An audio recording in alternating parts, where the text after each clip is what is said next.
Happy Thursday, everybody, and welcome back to another F1 podcast with me, Wesley Smith, as well as Blake Buettner. Happy to have you. Thank you so much for listening. Today, Blake and I chat about our recent travels, me to Goodwood and he to the Miami Grand Prix.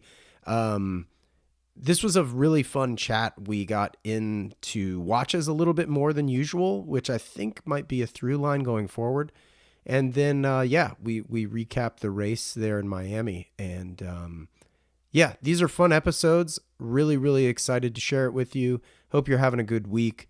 Stay tuned for more, as well as a potential live event. We would love to hear from you. So shoot us an email, send us DMs, and let us know what you think. Again, thanks for listening, and let's get into it.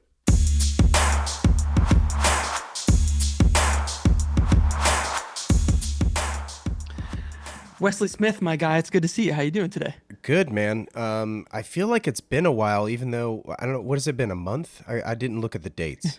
It's been about that. Yes, we're in that kind of like we're really in the thick of it in terms of like the time of year with events and with launches, and we both have kind of a lot going on. We've both been traveling a lot, so the weeks go by pretty quick. Good thing we have this F1 schedule to kind of keep us on base with everything. Totally. And we've got some awesome experiences that we're going to talk about today. Not just the F1 stuff, but also Goodwood. Wesley, you were there, so I'm really excited to hear about your trip, Wesley. But you've been all over the place. I feel like. Tell us about what you've had going on. Yeah, I kind of broke up that trip to England with a pit stop, if you will, in New York to sort of, mitigate some of the jet lag and things of that nature. And then also gathered some friends for a Cars and Coffee at the 9W Market just outside the city. Graciously, James Lambden threw me the keys to his 2025 Aston Martin Vantage, which was just like crazy. I mean, and that was mainly due to the fact that he couldn't make the meetup, unfortunately. So instead of me riding shotgun, I got to just drive his car. Just got to drive. Well, that was very nice of him. Shout out to our friend James Lambden, by the way. And that car, depending on how you're driving, may or may not want to kill you. It's like 660 horsepower or something, twin turbo V8. An exhaust note only Aston can provide, which has always been good. I've always loved the exhaust note of an Aston Martin. I think they're pros there. But yeah, it was one of those things where you think you've just accelerated 18 to 20 miles an hour and you just accelerated 45 miles an hour. Yes. Yeah, well, I'm glad you came out the other side of it in one piece. Right. Yeah. What a special car to get to drive. I know he's got a few pretty special cars. If I'm not mistaken, he's an alum of both of our podcasts, so we'll have to link both of those down below if you're interested in hearing more from James Lambden there. Yeah, I feel like we were kind of like ships in the night there, because I was, I think, just getting back from Paris, and you were just getting into New York. Right. So it was kind of like weird timing. So I feel bad we didn't get a chance to connect. We'll have to do this in person one of these times. Yeah, maybe later in the year, perhaps the fall potentially. We'll see. I think there might be some space.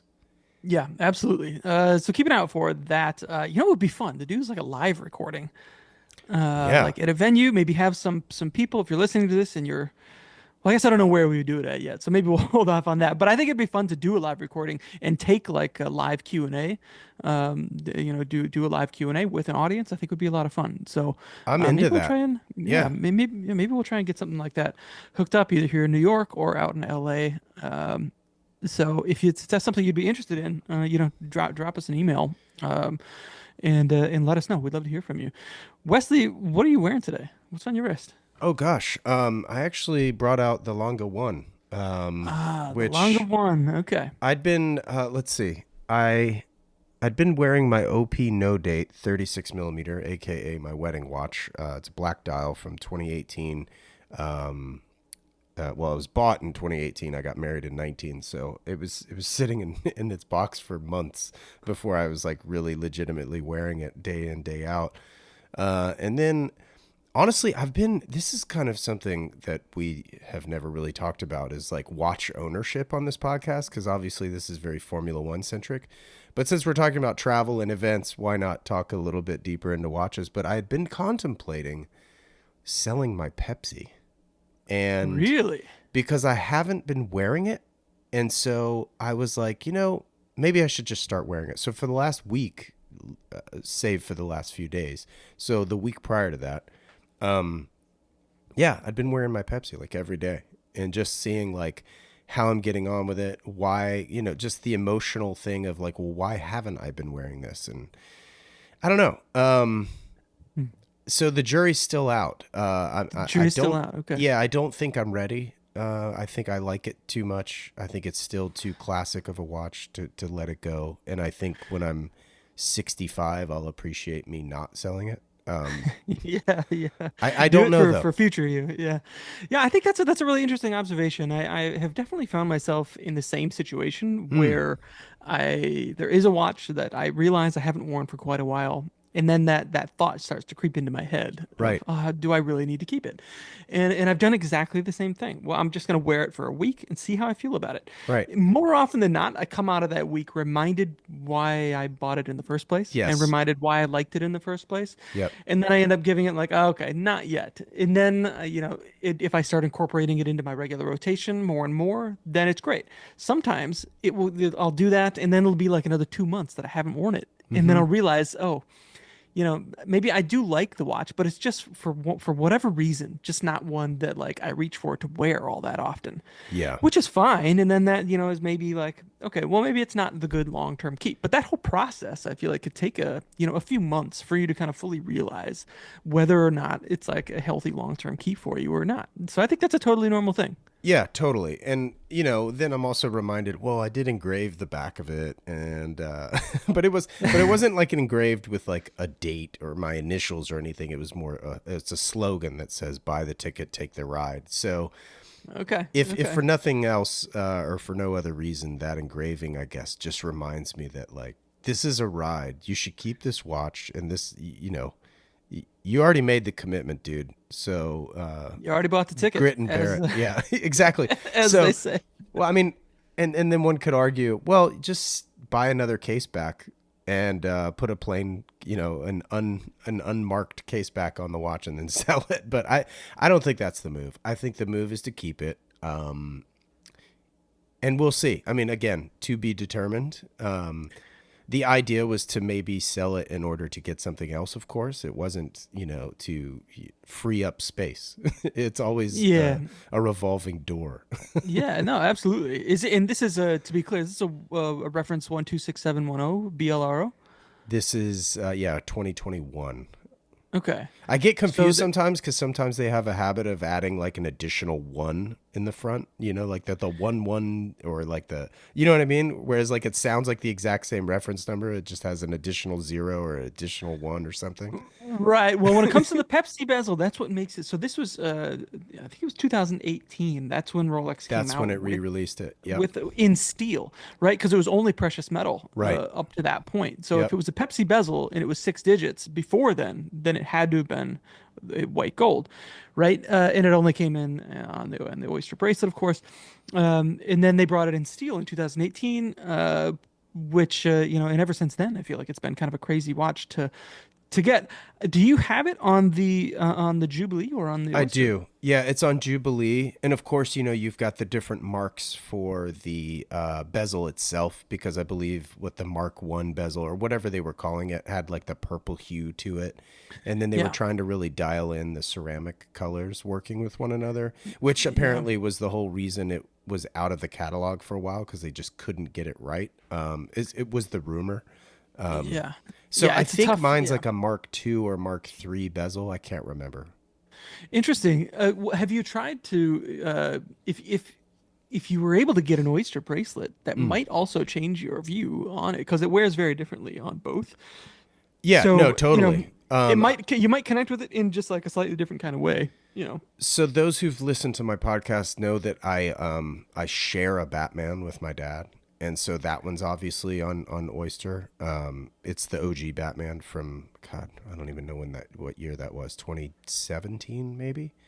I mean, even earlier than that. Yeah, we I got think. like one of the later, like almost the last ones. Like we bought it November, they discontinued it that next spring. So Uh, it was one of those things.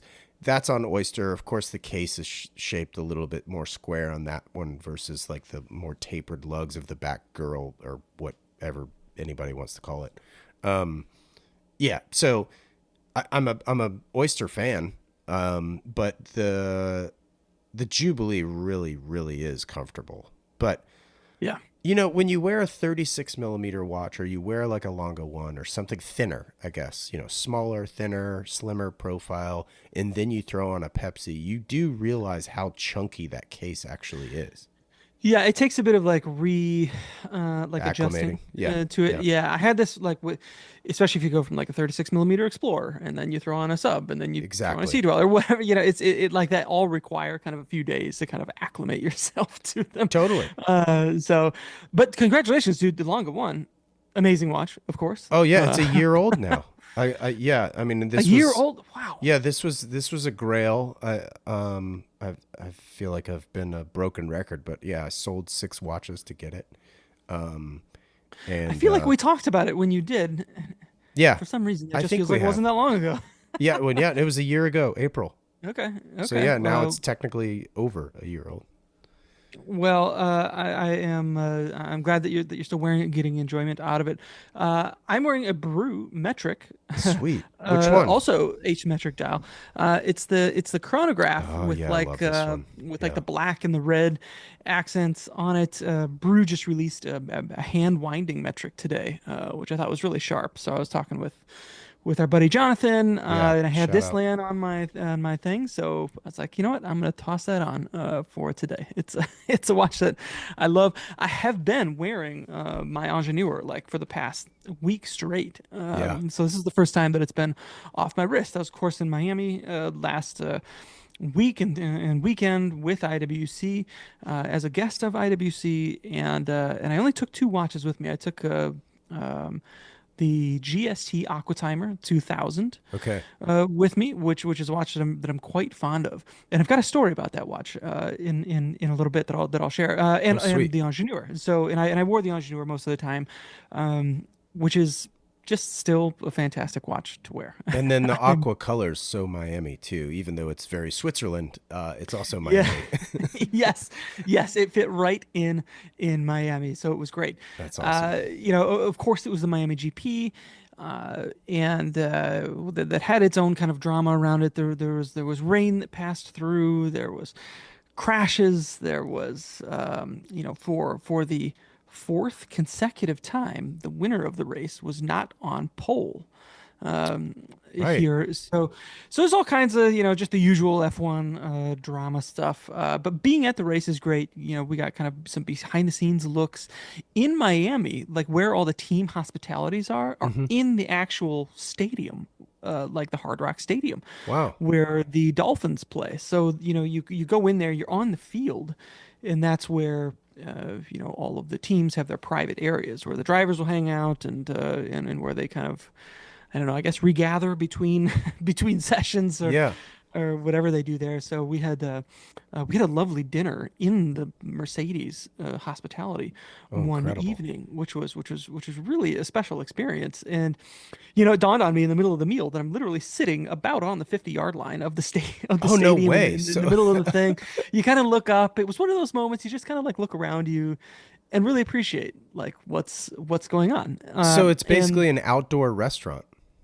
well, they have their own kind of like staff that make food, I think, in each of these things. So we Okay. sat on like kind of the little deck area of the Mercedes hospitality, and they Got it. brought us meal. Everyone at Mercedes was absolutely lovely.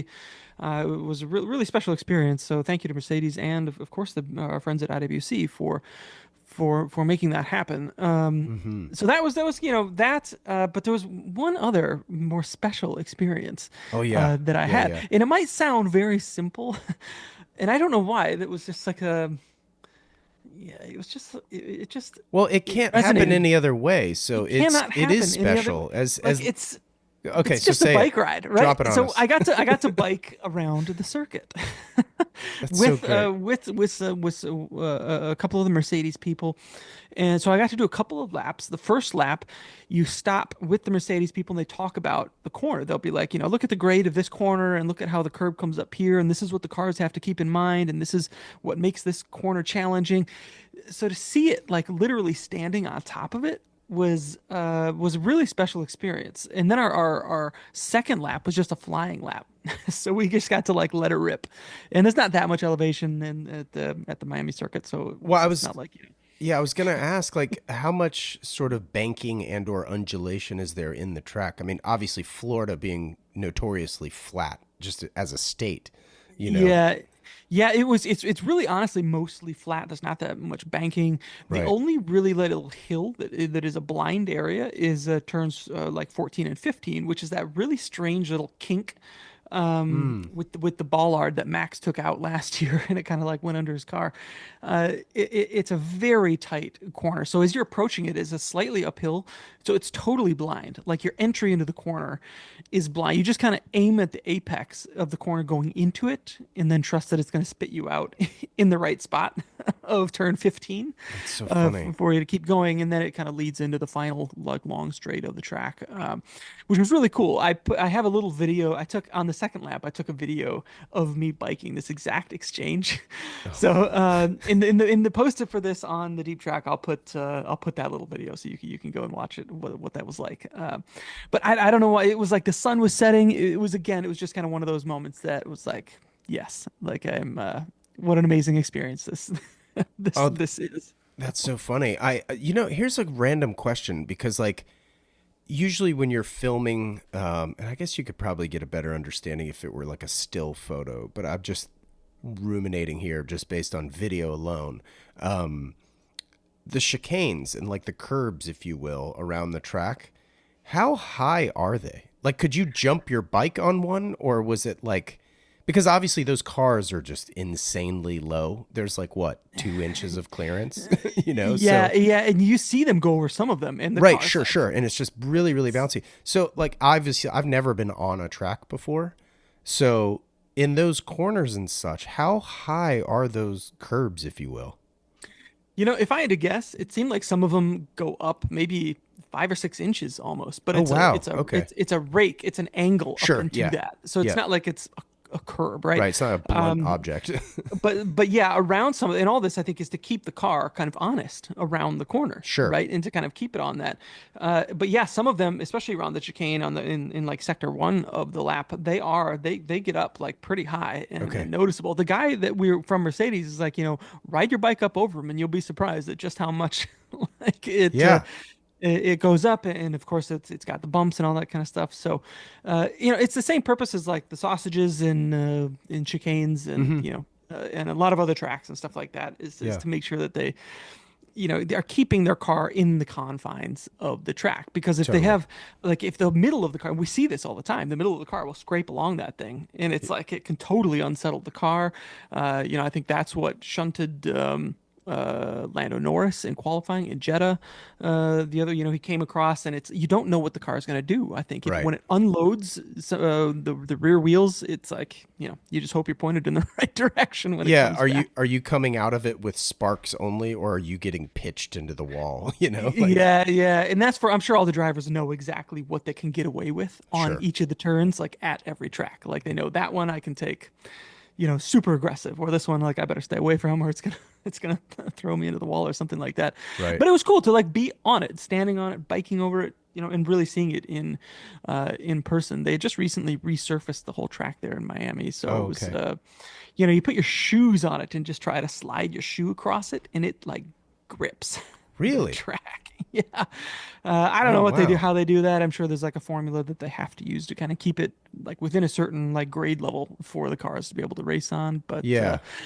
super special experience. So, it's a rare experience. None of the other teams were out there doing it. It's just I think if you're like an engineer for one of the teams and you travel all across the world, like you could maybe take your bike with you, and then Right. like in the evening after qualifying, get out there and do a couple laps. There are some other people from teams that were like running the track, like just to keep in shape, that kind of stuff. So Yeah, I was like those like reconnaissance laps, I guess you could almost call them, right? Like the same way a caddy would go walk a golf course before a tournament, and like really yeah, scout yeah, it. yep, I feel like Sebastian Vettel was like always the guy on a bike and or running. yeah, It's like a yeah. lot of drivers have done this over the years, like, even before the race, just to kind of feel the track quite literally. Yeah, do the track walks. Yeah, I Yeah. wonder if how many of the drivers actually do that still Yeah. in front of like how many races. I'd imagine if it's a resurfaced track or Hmm. like a new track or something like that, it would be like you got to just get intimately familiar with it like that. Or if you're a rookie or something like that, Yeah. right? So, I wonder how but no, new pavement affects tire degradation, if it's lesser or more.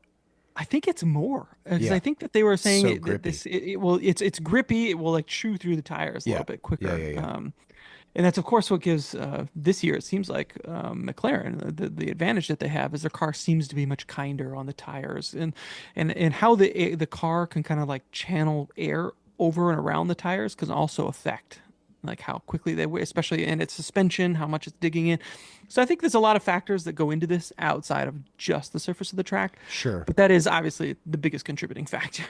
Yeah. I mean, if you have air going over the tire, it's going to cool the rubber. So, I mean, if it's warm, it's like, the street would be the warm knife to butter. Yeah, yeah, yeah, yeah, So exactly, that's really exactly. interesting. So I yeah, it heard was great. Piastri say that he was like struggling on the hards, is what he was saying in his post race interview.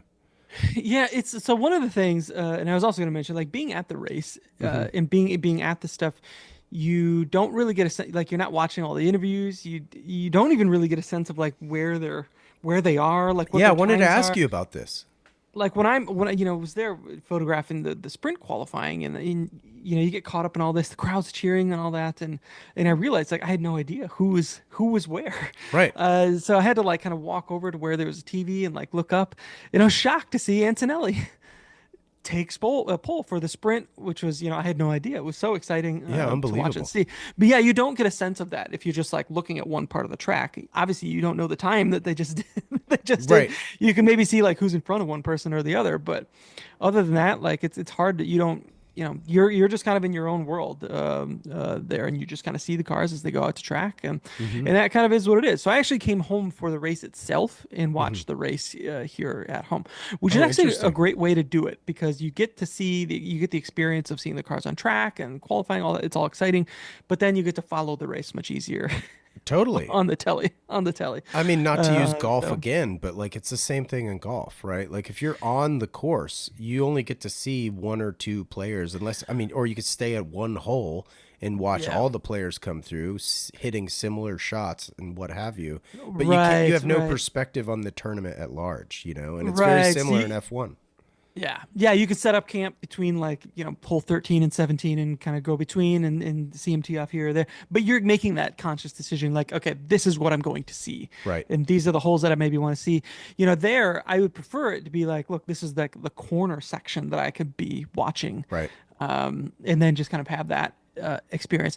The one thing about being above the garage is you just get the kind of straight line speed of them kind of crossing, which is definitely cool and it's peak noise. But seeing these cars take corners is really kind of what Peak makes them noise. like incredibly impressive. You know what I'm saying? Yeah, yeah, totally. I mean, So, and I think it's kind of lost too, even in person, because I remember when I went to the 2011 Montreal race. I was in the little S turn where Jensen Button passed Vettel in the last lap, and I wasn't there for that. I think I've shared that story before, so apologies for the repetition. But those cars are going like, I don't know, like 65 miles an hour through those corners, but they look like they're doing 18 miles an hour. right, and that final chicane in Canada is it's like just off of a DRS zone, so it's a great passing opportunity, and then it's a hard right and going into a hard left, so they have to like really throw out the anchors to get the cars Yeah. into the space. And if you're better at doing that than the car next to you, then it's going to be like a great passing opportunity. I think that's usually where we see most passes at that track. What an awesome experience though for you to get to see Yeah, no, it was that happen. incredible. It was yeah, so just for those who haven't heard the story, it was the longest race in history due to rain. And I think it was after then, or at least after that season, that they implemented, I think, the 2 hour rule or whatever. Yeah. And so as a result, like it had been rain, rain, rain, caution, caution, caution, red flag, caution, blah, blah, blah. And we anticipated them finishing under caution. So we left. We were like, this is the order. You might as well beat the traffic. And with like Yeah. 4 laps to go, we left. Well, with 2 laps to go, I think is when they raised the caution and let the boys go. And that's so on the final lap, nearing the end of the race, Button passed Vettel. I guess, I don't know if Vettel hydroplaned or locked up or something. Button took advantage of the opportunity, passed him in the corner I was standing in for freaking Oh eight my hours, god. and so I missed it. But it's one of those things where, like, had I seen it happening in real time, if I were looking at my camera, I would have missed it. You know what I mean? So it was all so quickly. But at least I have this story to tell. So it's kind of, It it's will one live of in those infamy things. in Yeah. the world of Right. Wesley. Right. of Wesley. Dude, that's awesome. And I feel like that track gets rain more often than not. Always. The Or last handful of qualifying years. or something. Yeah. I mean, at least there they let the race go on at least for a little bit. You remember Spa back in I think 2021 where it Hmm. was that heavy rain and they just did the whole race, which was only 4 or 5 laps behind the safety car and then it finished the race. Yeah. It's So, crazy. you don't want to see that happening. And of course, if you're a fan there, it's like, what the hell? So I think Yeah. the FAA had to get together some kind of like remuneration for the people there, financial restitution, I hope. Yeah. But yeah, no, it's one of those sports. It's just like that. I think it's a 2 or 3 hour window now that the race has to be done within, and then if Hmm. it's not, like it is. I don't know what happens. I guess if it if it Well, passes they that, just finish it, and then I guess just that's what the order is, right? yeah, they call the order after, I don't know, 37 laps or whatever it is. Yeah. As opposed to Yeah. 52 or 49 or whatever. Yeah, yeah, I suppose so. So all right, so that was Miami. It was awesome. It was great there to see the cars. A lot of the cars had special liveries. A lot of the drivers had special helmets on, all that kind of stuff. I'll tell you one last final thing. I took a I took a new lens with me for my camera, which is Oh, a 70 to 200 millimeter. So I was hoping to kind of get some kind of close up shots. I didn't really know exactly where I was going to be. sure. Uh, and I had some trouble getting it into the track because apparently anything over 6 inches you're not supposed to get in. Ah, Found a way around it though, so all good there, nice. and it did manage, but it was almost too long of a lens because when you're trying to pan with the cars at speed Oh, you're really hitting the fast, person next to you?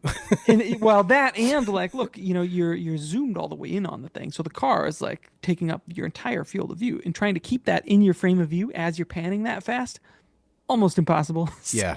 So I got all these pictures, and there's a very high fail rate of the pictures that I got. A lot of blurriness, a lot of that kind of stuff. But a few that I did get that like, where everything was sharp and the background was like super blurry, they look awesome. Yeah. They look awesome. So, but I don't know if I'll take that lens with me again to one of the races. I feel like 150 millimeters max is great. Unless I can get to a corner where I'm like looking directly at the car coming at me, then it would be useful. There's a little more prep that way. I found this out at Goodwood, actually, because I've never shot racing before, Yeah. except on your iPhone, and I feel like that's a totally different thing. Yeah. But yeah, I was shooting cars there trackside at Goodwood, and and again, I'd never done it before, so the learning curve was extremely steep, and I Yeah. only had a few hours to learn, right? So, but yeah, the shots that I have several posted on my Instagram, some better than others, of course, but the ones that are Yeah. good are just like I'm really proud of, you know? Dude, all the shots I saw looked awesome, Oh, man. thanks, So man. it looked like a really good time there. And yeah, that's like I got to hear about the Goodwood experience. This is something that I would love to do at some point here in the coming years. We'll have to get over there. Maybe you and I can plan a trip together. We can get our finest suits that we have and Oh, I would love that, man. I would and love really that. just go like all out on it. Yeah, maybe next year we There. go to the revival because it's a little different than the members. So for those listening who aren't really aware, south of London, about 2 hour drive, call it an hour, 50 minutes. There's well, it used to house the Spitfire. during World War II. So they were like runways and such. And now it's owned by a Duke, I believe. And it's basically a racetrack that hosts events. And the three most major events that I'm aware of are the Goodwood Members, the Goodwood Revival, and then the Goodwood Festival of Speed. The Yeah. Festival of Speed, if you can imagine, mostly new cars. Sometimes they unveil cars there. They do what's called the hill climb, which is just a one directional race, like A to B, Yeah. uphill. It's Like a kind of rally what it sounds stage. like. And for all intents and purposes, it's the driveway to the property. And that's what they race on. Bays of hail line the driveway. So that's sort of their barrier, their wall. Incredible. I've seen it on YouTube time and again. So those are not familiar, jump on YouTube, check out Goodwood Festival of Speed. Super, super cool. The Revival is similar to the Members in that mostly old cars, racing things. So I was looking at Ford GT40s, like actual GT40s, like from the 60s. Yeah. So you're talking millions of dollars of cars here, and they are racing like no holds barred, like like it's in period. So it's like it's crazy. So Yeah. the members event is what it is. Like it sounds like, there's members invited and then guests of the members get to go. Because IWC is promoting the F1 movie, I believe that was the main function of their contribution, I guess, is to promote the movie. They had a big tent. It was kind of like small bites and not really a sit down lunch at all. And then, of course, there's concessions around the track. You can get beer, you can get wine, blah, blah, blah. Thankfully, I ran into Andy Green from OT Podcast, had no idea Yeah. he was going to be there. Same thing Yeah. with James Stacy. So by surprise, I'm like in the IWC hospitality, and these two guys walk up to me and they're like, Wesley. And I was like, oh my God, what's up, guys? Like it was so Yeah. cool. It was great to see him. Yeah. Of course, I'd seen James few times in person, never met Andy Green in person because he's in Australia. And Yeah. Yeah. so that was super fun. So I spent the majority of the day with those two guys. James and I spent a ton of time together, which, what more can you say about him? Such a solid dude, super Yeah. fun. I hadn't seen him since like his promotion there at Hodinky. So that was kind of cool to chat about that. He's a busy, busy man these days. And yeah, we just had a blast. We were just talking cars. I don't have a lot of exposure to vintage motorsport, and Mhm. James seems to have far more.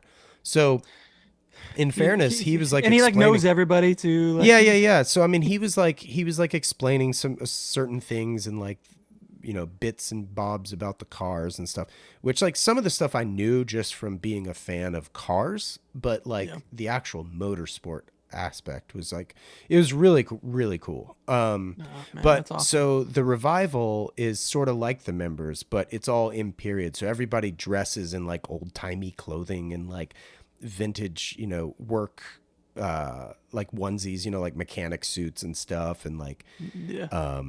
yeah. So those kind or overalls, I guess they call them, right? Jumpers, jumpsuits. Yeah. Yeah, The old and Phil so Toledano special. right, sure, yeah. So those things are that event, the revival, is far bigger, meaning the population of people is like triple, quadruple. So, Okay. and I thought the members was kind of busy, so I can only imagine what it would be like at a revival. But like apparently that's the one that's like super fun because if for nothing else, it's just amazing people watching. Yeah, yeah, dude, that sounds incredible. From from the attire to Yeah, the actual cars that you get to totally. see, how it all is just kind of like is this vibe that's on point, and of Yeah. course, great people. Obviously, shout out to our friends Andy and James as well. We'll leave links to both of their podcasts below. And I only thank ever you. see Andy And in Switzerland, so oh, that's it's funny. Yeah, yeah, yeah. yeah, And big thank you to Grant Wilson over there in the UK. He basically is the brand manager for the entire United Kingdom, I think is his title. I'm not sure. He and I have become friends just because I was in London a couple times and we met in the stores. And now it's kind of funny. Like Grant and I literally talk on WhatsApp like every day. oh, nice, It's really funny. nice. and big fans of exchanging memes through Instagram. He and I. So Got it. Yeah, yeah, yeah. that was major thank you to Grant, and finally got to meet Chris Granger. Never met him. Oh, Um, nice. Yeah. so that was really cool. We were just sitting trackside, he and I and Nicholas, who works in marketing there at Schaffhausen. We were just literally just talking cars. I mean, we were talking BMW M3 E30s, and like it was just great. Yeah. It was kind of like surreal. It's good people all around over there. Did they have any of their new releases this year in the tent? Did you get to see any of them? All of them. Basically all of them. And What'd you what was think? Would cool, you? I shared a Mercedes Sprinter, like the caravan to get down there from London. So we met Yeah. him the New Bond Street location and then drove down. The guy in the van with me, Chris, um, a different Chris, he lives up north, and I think he got the first green dial Ingenieur in the country. So Nice, he was nice. wearing it. So I got to actually like see that. I mean, I saw the preview in Beverly Hills about Hmm. 2 3 weeks prior to going on this trip, Oh, nice. to Watches and Wonders. So that was really nice. So I'd seen them all before, but actually the only one I didn't see before was that really complicated one. Forgive me, I'm drawing a blank. I believe it's rose gold, kind of a skeleton looking dial, the chronograph. Oh, yeah. Um, It's a I'm perpetual calendar chronograph, I think. I think so. Yeah. Yeah. And I'm totally But with blanking. like the digital readouts Yeah, yeah, for yeah, yeah. everything. Yeah. Yeah, it was like if like Urwerk designed a chronograph or something Yeah. for It's got yeah. IWC. You know, It's like got a the bit of that. fonts and stuff. Like I don't know, it's very mechanical looking. Yeah. And that's a sick watch. I mean, it's too big for my wrist, sadly, but Yeah. it's pretty amazing. And I got to see the 41 millimeter that the Tahoe, the Pilot, time only, Color chronograph. Yeah. or I Oh, the guess time it's only version time of that. date or whatever it is. Yeah, yeah, the 41 that came out, sneaky. Yes, very sneaky. Yeah, I don't even know if we're supposed to be talking about it yeah. on this podcast, the level of sneaky. So, but no, I thought all of them turned out really good. I really like the few times that I've seen that green dial Ingenieur now. Like, I like it a lot. I Yeah, like that green dial quite a bit. There's something about it. It's like a warm. It's not like bright green. I don't know. In the Ingenieur dial in and of itself is very dynamic in the first so place. So when cool. you put a color on it, like the aqua or the navy, it is super dynamic in like the colors that how it can shift from one color to the other almost. And the green just like the same thing as the aqua except Same thing. in green, and it's got that gilt accents on it. And I I think really that's like where a how that lot of the watch turned out. warmth comes from. You know, like the gilt accents really make it warmer. Yeah, yeah, absolutely. That watch, and like the Aqua, it has the polished center link on the bracelet. That's the one thing. If I could get access to a fully brushed bracelet, I probably would try to. Hmm. Ooh, this brings up another side story. This is the other thing that I wanted to mention to you. I was chatting with the watchmaker at the Madison Avenue boutique, who Okay. was in Miami as well. Great guy. And shout out to Justin Couture, aka the Restorian. He was telling me I think you can get. So this all has to do with that Aquatimer GST that I was talking about earlier, which comes on the kind of an integrated titanium bracelet. Okay. And Justin was telling me I think you could get an original like Velcro strap unit that attaches to those end links like they used to sell back in like the 90s or early 2000s. I said no way.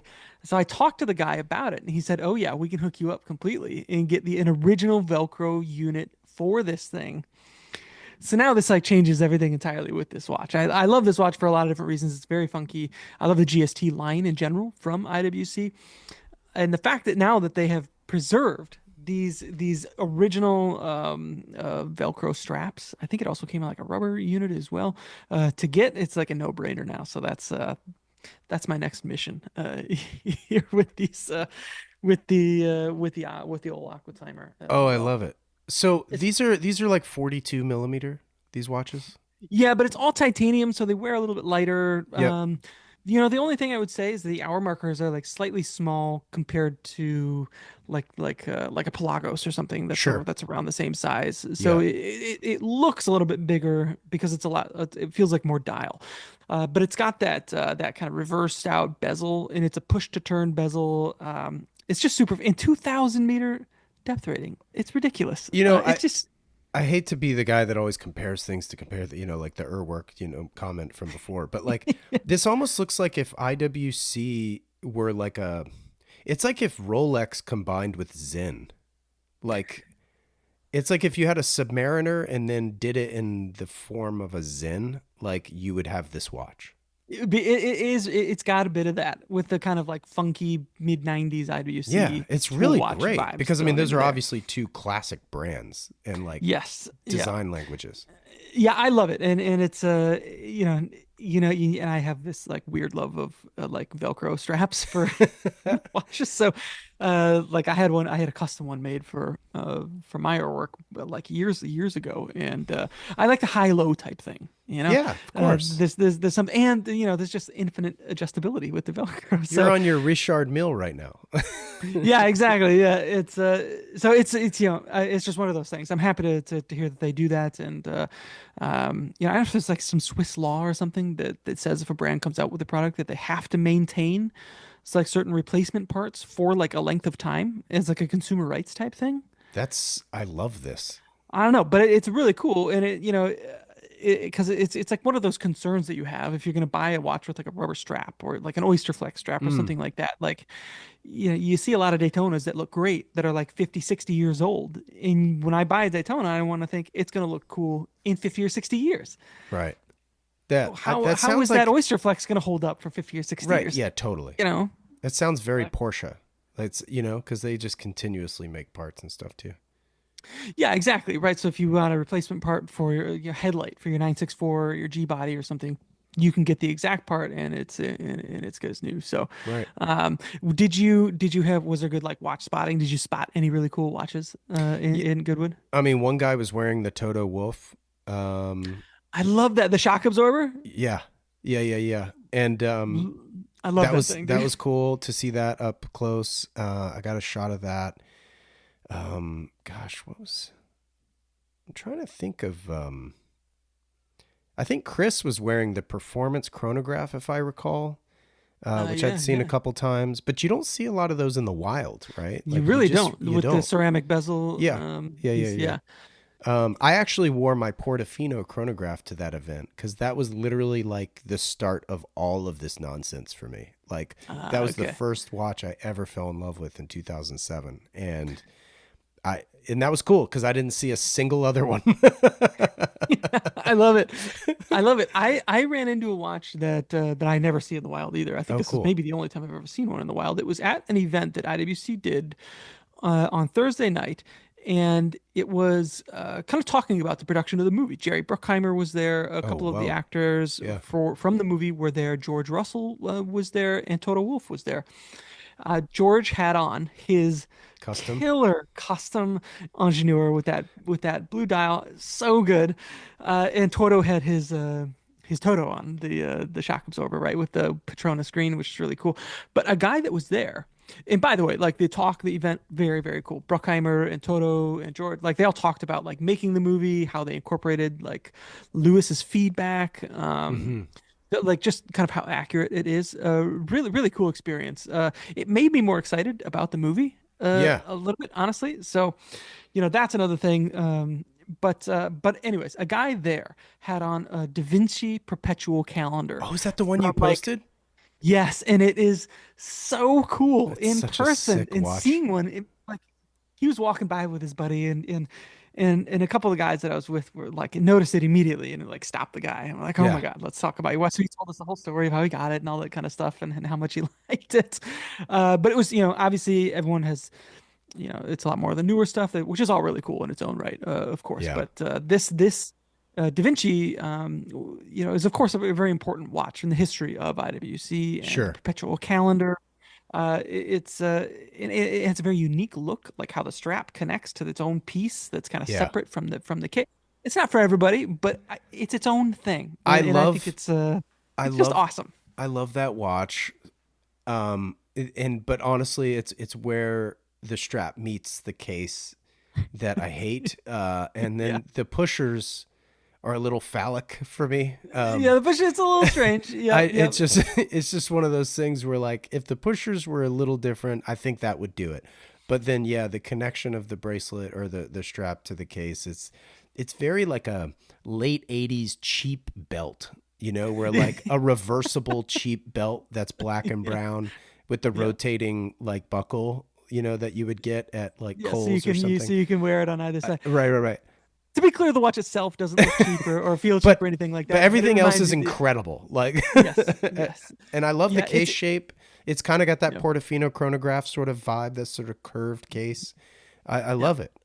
It's such a cool watch though. Yeah, it's small. It's just right. And I think this was also one of the first watches that they used ceramic in as well. Like in the '80s, they were among the first people to do this in You're the way right. that they did. Yeah, And I think IWC has always been kind of like, material sciences has always been kind of like a part of their thing. totally. The IWC Porsche design stuff, I think, pushed that a little bit as well, which is also really cool.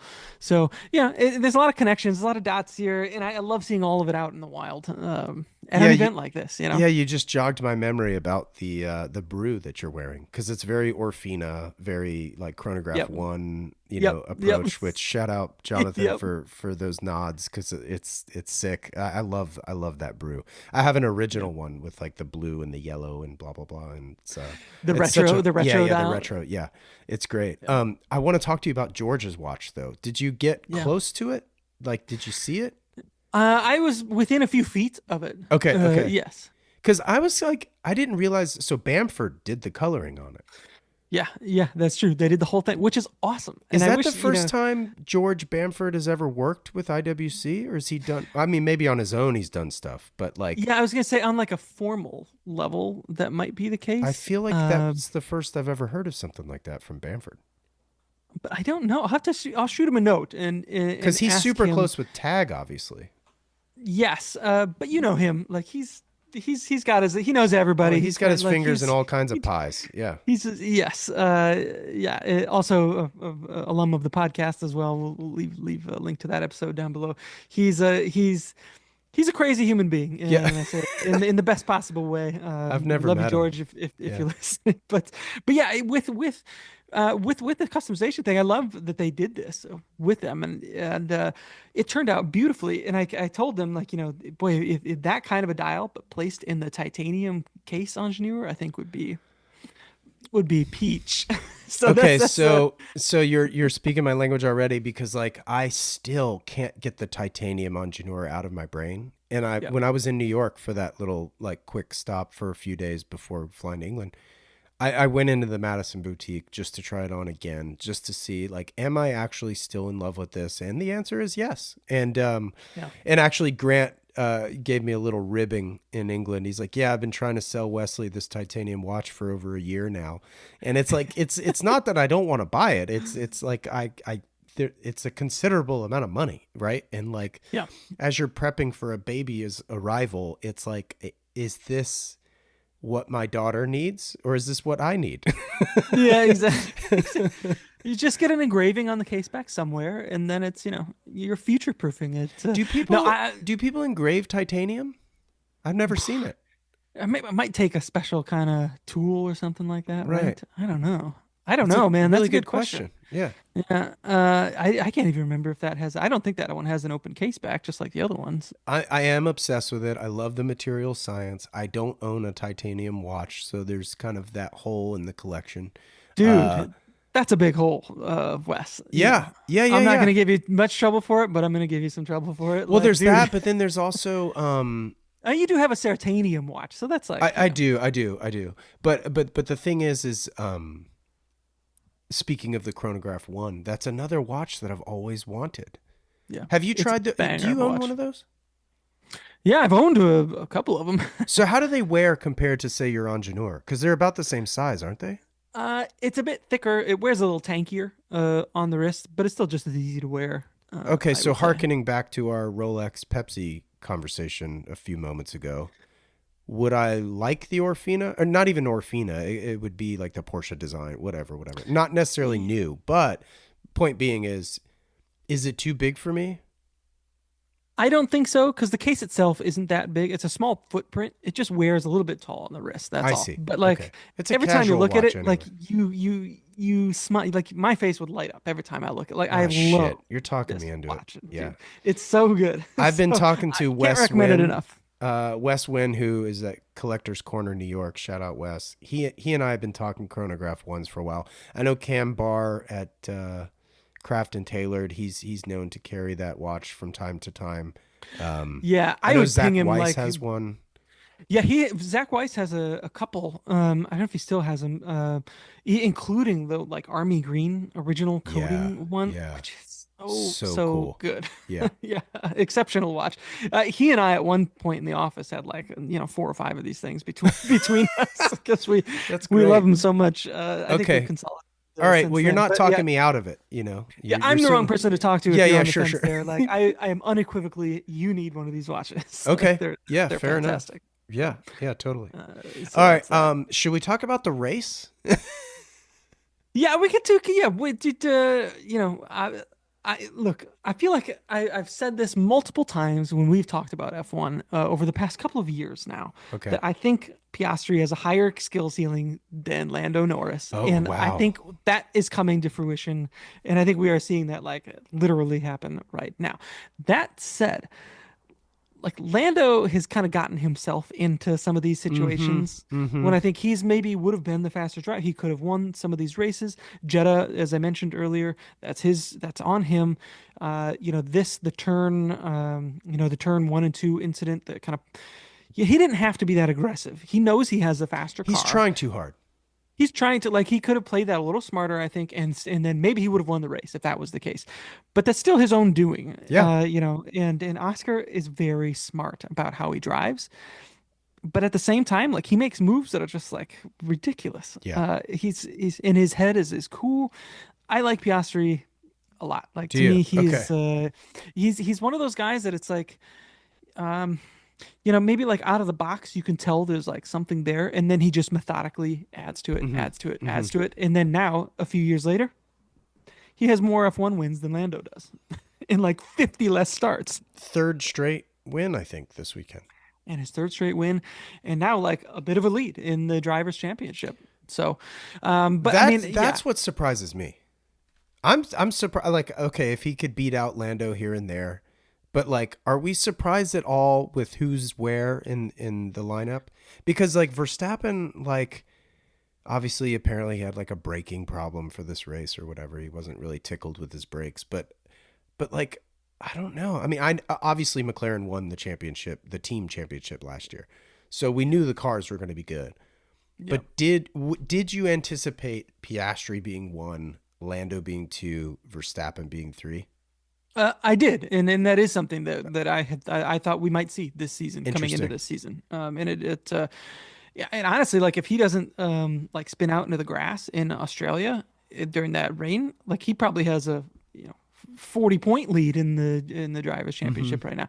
You could say that about any driver at any race, though. Like these Sure. things happen. That's just how it goes. The same with Lando. But I think overall, like he's gonna be the guy to beat. And I'm Interesting. sure Lando will win more races this season. Like I Mm-hmm. have no Mm-hmm. doubt about that. But I feel like Oscar is like really getting into like this consistency zone. And he's got the right head on his shoulders that he can like put it all together. So Yeah. yeah, so he's fun to watch, except for the fact that he finished 40 seconds in front of third place or something like that. Like that's not what I want to see. Right. Right. Obviously, in this races, in that third place, by the way, Mr. Consistency himself, George Russell. He's not finished a single session outside of the top five this whole season. Just quietly doing his thing, pretty brilliantly. But how do you feel about Antonelli and how he's fitting into this team? Because like honestly, even though George is consistently top five, which is a very, very valid statement, obviously. I mean it's a fact, right? So it's not even up for debate. Um, is Antonelli a better driver? Well, I think in the long term he might be because we're seeing we're seeing flashes of this brilliance. George is a seasoned driver, right? Like this is he's taken the route that you would expect. Mm-hmm. I wonder if there's any resentment on his end. Like he had to put his years in at Williams and like earn the seat at Mercedes. Mm-hmm. That's a very traditional route that he took in to that role. And then he learned a lot from Lewis. He started to even outperform Lewis and Lewis's last year there. Like he has been on this great trajectory, very consistent. Antonelli, 1 year in Formula Two it doesn't even finish in the top five of Formula Two. Um, Gets the seat right out of the gates at Mercedes, Right. and there, I don't know what it is that guys like Toto saw in him that they knew. Oh, never mind those results. We know this guy's fast, and now we're starting to like see that come out of him. I Like think they knew something about him that I think was not clear to the rest of us. And what that is, I don't know. Like yeah, how I they mean scout these things. So there's team building, right? And rebuilding years you hear about like in football and basketball and stuff. But then there's got to be off-season testing that he was doing and just like maybe looking better in an F1 car than he was looking in an F2 car, yeah, like, yeah, I and mean, that you just never happens. know. Yeah, I feel like when Lewis leaves a team, you've got no choice but to like think of the holistic approach to the team, right?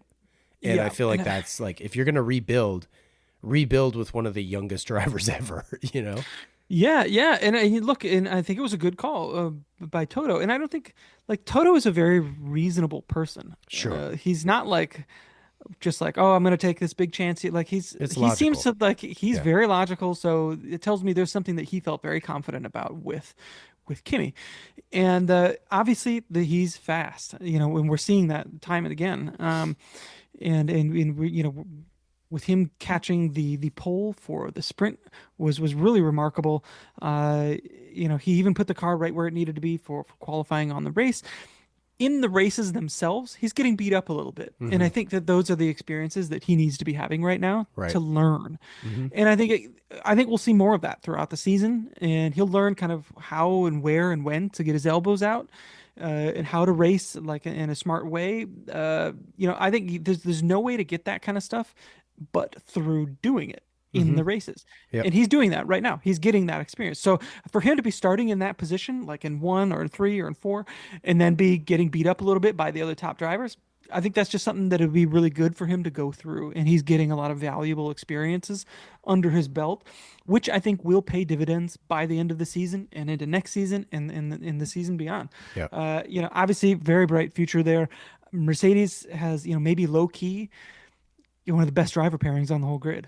you Yeah, know as far as results go, sure. I mean, as you say, like as Antonelli gets these reps in, it's only going to get yeah. better. And then look at, I think Mercedes is known for having a very consistent race car as well, like one that is going to be reliable, like over the course of a season. So they're a team that could just kind of like steadily stay right there, Right. um, with nothing sexy, nothing like, but like they'll be, a solid like P3, P4, maybe a P2 every now and then, maybe a win once or twice. Yeah, they'll be that kind of car this season, I think. Yeah, it's funny you mentioned reliability because even though it can be, I don't know, not boring to talk about, but like I think it's something that's like kind of under the radar and not top of mind for everybody is the reliability of cars just in general, like across the grid has been so much better because with Berryman's engine failure, Yeah, what Behrman's, was yeah. the commentary? It was like an old school engine failure, which Yep. I was like, you know what? Now that I think about it, this is like an old school event because when was the last time an engine just blew? Like these The engines are great. the last time I remember it happening like that was 2022 in Austria at the Red Bull Ring. Carlos Sainz. Yeah, I was gonna say it was Ferrari. It happened to. I remember Ferrari blew Of course, a it was going to couple be a of engines. Ferrari. Right, sure, sure. Right, yeah, exactly. And as a Ferrari head myself, like it's painful. But yeah, you're totally right. But like all those reliability issues, like I remember, I think like Vettel would lose power or Kimi would lose power or like whatever. Yeah, 2019, 18, 2021. The last 2, 3 seasons, like we've seen very, very few engines blown, yeah, it's been remarkable. which Yeah, is great. yeah, and like the tires are lasting longer. It's turning into like these where they all like more than ever. Most of the cars are finishing the races. There's one pit stop, and it's kind of like okay, you get a Right. bunch of these like Suzuka style races where it's like just kind of becomes a procession Right. and everyone's just kind of like managing their gaps and then that's it. So Yeah. maybe not the most fun to watch. That's a Yeah. testament to the manufacturers themselves. Let's say Yeah, no, that. totally. Because I mean, the last thing, I mean, I guess it does make it exciting because you don't know if you're going to finish or not based on the car itself. Yeah. But I guess it also is just like if you're a fan of racing and or a fan of a particular driver, like the last thing you want is for him to not lose the race, but get subtracted from the race because the car failed, right? Yeah. Like it's Yeah. not driver error, and that sucks, you know. Yeah, yeah, exactly. Out of their hands. Yeah, yeah, Um, and it's a shame for Behrman that happened to because I think he's quietly having a really nice season as well. mm-hmm. I think he's out driving that Haas for sure. Um, and for the record, he was Kimi Antonelli's teammate in Formula Two before they both made the jump into F1. So it'll be interesting to watch how their careers kind of parallel each other Yeah. as they go throughout. I also wonder if there's any resentment from the other rookie drivers about Antonelli getting a top seat, like right out of the gates, like Bortoleto, who won Formula Two, got arguably the worst seat on the grid. The Yeah. grid. I feel bad Which I don't know. Maybe for we need to him. dig into the contracts as well. Is Bortoletto's money bigger? You know? Yeah, I don't know how all that stuff is going to shake out. Yeah, but surely he'll kind of be working his way up, or be trying to. So, How are you feeling you know, about Williams? I mean, dude, after Miami, like I'm Kind of feeling pretty crazy, strong about them. right? Yeah, and like look at Albon, he's got something to prove in there, man. Totally. And if that car is going to start to connect, then maybe they're competing, with the Ferraris all season long. I think Ferrari will update their car and get themselves in order. Yeah. I think they will. It might just take them a couple of races too, but I think as we go into the European leg of the season, I think we'll see some meaningful upgrades come to their car, and they'll get themselves sorted after what's been like a relatively ugly start Yeah, I'm a to big I'm a Lewis the fan, right? Like I'm a yeah. Ferrari guy whole and through and through, but like I did appreciate Carlos diving down the inside there at the end. Like I just, who could That blame him? man, Who could that blame him? man, like, dude, give me that spot, dude. That Absolutely was wild. so I started laughing Uh, when that happened. I was just like, "Oh my, of course this is happening." You know? Yep, of course. Yeah, and then like, look, I think the final thing that worth saying, mentioning is kind of the team drama over at Alpine, which is just kind of unfolding here this week with Mm. Oliver Oaks departing the team, will be replaced by Flavio Briatore, who has his own kind of dramatic history with the sport. At one Incredible. time was given a lifetime ban. But here he is, new TP. So just like that.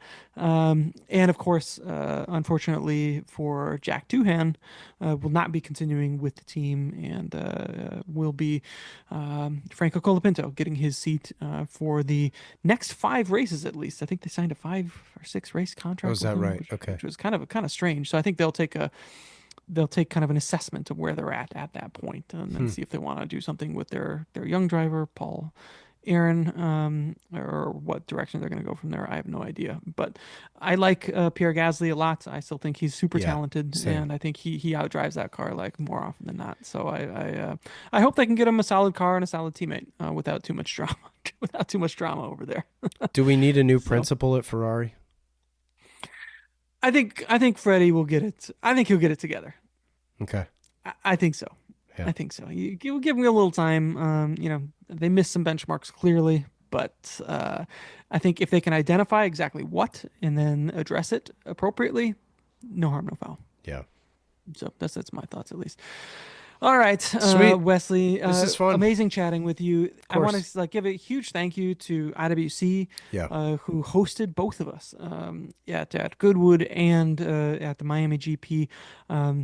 Really amazing hospitality there from the brand. I know you and I are Absolutely. both kind of longtime fans of the brand, so it's been a real special treat to kind of get access to this kind of stuff with them for 100%. this. So thanks to them. We will pick this back up at some point in the coming month when we're back around. So keep an eye out for that. If you're interested in hearing a live episode, a Q&A episode, That let sounds us know. fun, man. I Like let's think do it. Let's get it going. Yeah.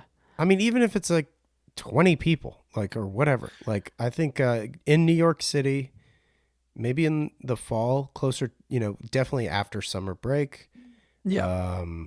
call it October, November, near season end. I think that would be really, really cool. Just Yeah. spitballing here. Yeah, well, we'll try to get something like that lined up. Even if we can't in person, maybe a Q&A episode we can do. Yeah. So hit us up on Instagram if you would like to, or there's a contact button, I think down below if you're listening to this remotely. So we'd love to hear from you on that front. Yeah. So Blake, thanks, man. This is always fun. yeah, my pleasure as always. Thanks so much, Wes. And until next time, take care. Okay, guys. Thanks for listening.